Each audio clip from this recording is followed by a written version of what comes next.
What's going on, everybody? We've got one game on the board tonight, and even though it's only one matchup, there's still a lot to break down. New York Liberty taking on the Las Vegas Aces. The Aces are laying 1.5, and the total sits at 173.5. And what makes this game really interesting is that these two teams are going to play again in exactly 1 week for the Commissioner's Cup.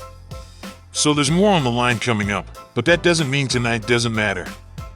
This is still a 44-game season in the WNBA, and every win counts. Every loss counts. Nobody can afford to just mail one in. So the real question is this: how much do these coaches actually show tonight?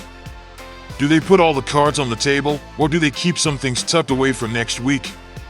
That's what makes this feel like a chess match. Let's start with the matchup itself, because the identity clash here is pretty obvious. New York has been the better three-point team lately. Over their last 5 games, the Liberty have scored the highest percentage of their points from beyond the arc in the entire WNBA. That tells you they're leaning into the perimeter game and doing damage from deep.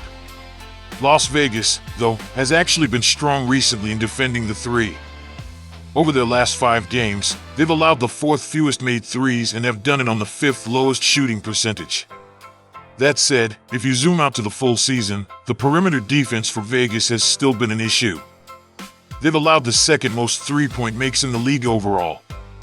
So if New York gets hot early, that can absolutely swing this game. Where Vegas has the edges inside. They're 4th in points in the paint and 2nd in second chance points. That's a big deal, because New York has struggled in those areas recently.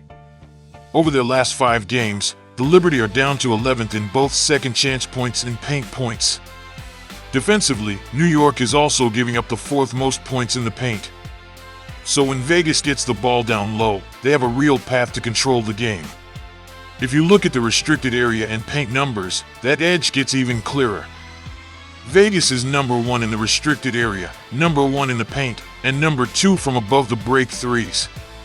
New York, on the other hand, is 12th defensively in the restricted area, 6th in the paint, and middle of the pack overall. So if I'm picking a side here, I'm very slightly leaning the Aces.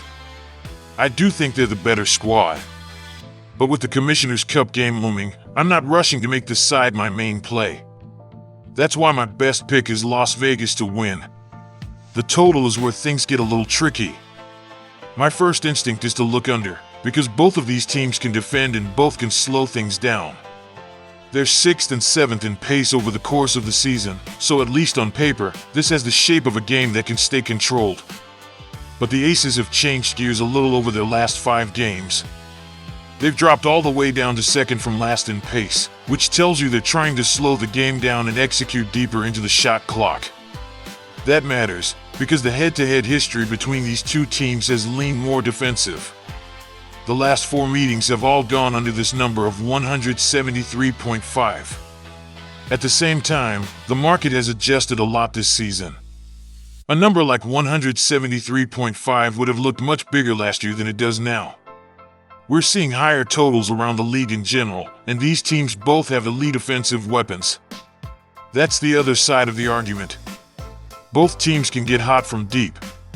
Both teams can score in the paint. Both teams have size. Both teams can put pressure on each other in different ways. So if you're asking me whether I feel strong on the under, I don't. The truth is, I don't have a strong feeling either way on the total. I can make a case for under because of the pace and the head-to-head history, but I can also make a case against it because these are 2 elite offenses. So for me, the total is a pass. Now let's get into the player props, because that's where the cleaner angles are for this game. First up, Sabrina Ionescu assists under 4.5. This one feels a little fishy, but in a good way. You're getting plus money on the under, and she's gone under this number in 4 straight games. Over her last 5, she's hit the under at an 80% rate. On the season, she's averaging just over 3 assists per game. That line is asking for 5 assists, and if we land under, we're getting plus money. That's hard to ignore. The matchup also supports it. Looking at the Aces, their assist defense is number 1 overall, and against guards it jumps only to 5th. That's still a very strong number. So even though the market may be trying to make this look like a tricky one, the numbers point in the same direction. If I'm taking one assist prop here, it's Sabrina Ionescu under 4.5 assists. Next up, Breanna Stewart. This is the one I like the most.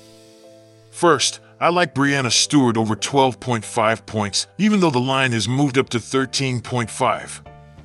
Earlier in the day, that 12.5 number was available, and that was the sweet spot. At 13.5, I still lean over, but I'm definitely more hesitant. The reason is simple: she has the type of game that causes problems for the Aces.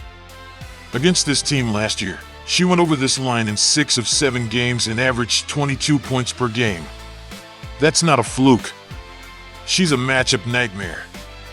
Vegas doesn't have an easy answer for her down low or on the perimeter. Since returning from injury, she's shooting 53% from the field and 48% from 3, and she's averaging 2.5 threes per game. That's the kind of production that can beat a number even if the pace slows down. But if I had to choose one Stewart prop that feels strongest, it's actually the rebounds and assists. I like Breanna Stewart over 11.5 rebounds and assists. That one is sitting at about -104, and it's been cashing at a strong clip.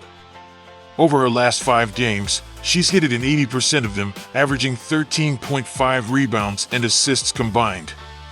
Over her last 10, she's still hitting it at a 70% rate. The matchup helps too. Vegas has been very strong in some areas defensively, but when you look specifically at forwards and rebounds allowed, there's room here. Stewart has also been right on this number in recent matchups against the Aces, including one where she landed right on the hook in a blowout loss. That tells me the line is fair, but still beatable. So here's how I play tonight's game. I'm giving a very slight lean to the Aces on the side.